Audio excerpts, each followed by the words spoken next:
At for today's video mga lods, ito na nga po pala yung sample video natin ng scallop design na may rose splits design. Dito guys, nagturo tayo ng tie wire na panali at saka yung rubber band po. Sobrang bilis lang nito mga lods, umpisahan na natin, tara. At for today's video mga lods, may nag-comment sa atin kung paano ba magawa ng rose splits design na may scallop design. Mabilis ang video lang dito mga idol. Kung mapapansin nyo yung table natin, hindi na muna ako naglagay ng running pleats or knife pleats sa ilalim. Dito is tuturo ko lang sa inyo paano maggawa. Dito yung cloth natin, fold lang natin. Yan.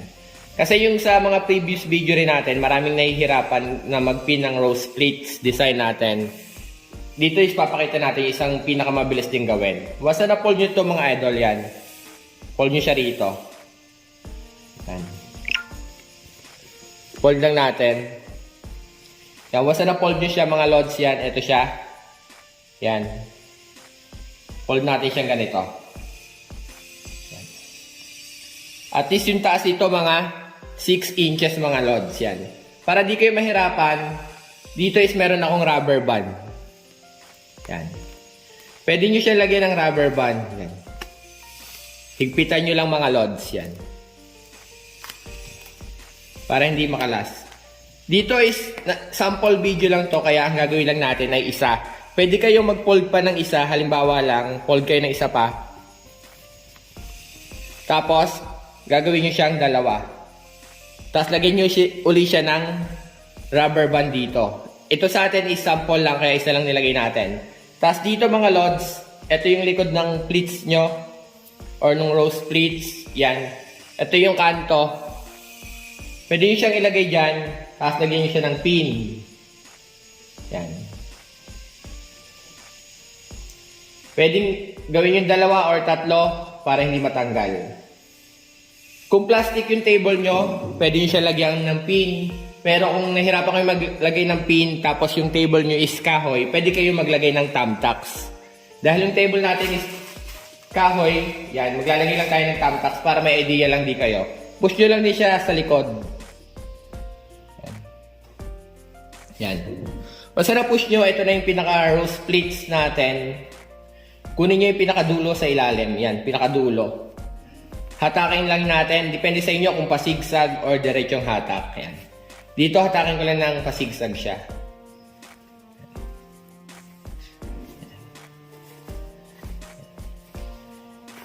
Yan. Ito na yung pinakasimpleng rose splits design natin dito mga idol. Mapapansin nyo yan. Sa kabilang dulo para gumanda na yung pinaka table nyo. Dito is bukahin nyo muna yung tela. Yan. Sagad kayo ang nandito sa dulo. Patong nyo muna siya. Tapos, sa gitna. Fold muna kayo sa gitna.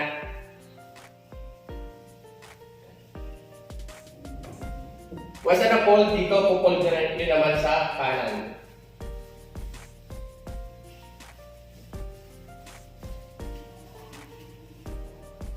Release. Tapos dito, tatalian nyo na siya ng rubber band. Tapos magagawa ulit kayo ng rose splits. At bala ito na siya mga lods. Kagaya na sabi ko kanina, nahatak na natin kanina yung table cloth natin. Dito is naglagay akong tie wire para mayroon kayong idea pa. Kung wala kayong rubber band, pwede kayong gumamit ng tie wire. Tapos pagdating dito sa may dulo, pwede nyo siya lagyan ng thumbtacks. Pwede nyo rin siya lagyan ng tawag dito ng pin. Yan. Ito yung pin natin. Yan. Pag ganito mga lods, medyo mabigat kasi yung scallop design. Mas maganda kung tatlo yung pins na nilalagay nyo, or pwede nyo naman siya lagyan ng thumbtacks kagaya ng sabi ko kanina. Yan. Pwede natin siya suportahan ng thumbtacks.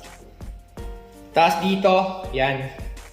Ito yung cloth, fold nyo lang siya ulit na ganito. Yan. Para lang makita nyo yung paggagawa natin. Fold. Tapos talian nyo siya ng wire. Kung gusto niyo naman, pwede nyo siyang i-fold. Halimbawa na-fold nyo na siya. Halimbawa wala pa to, sample lang, fold. Tapos kuha kayong rubber band, talian nyo siya ng rubber band. Pwede na yon. Ito sample lang, kagaya nito. Kung may wire kayo, tatago nyo na siya sa likod.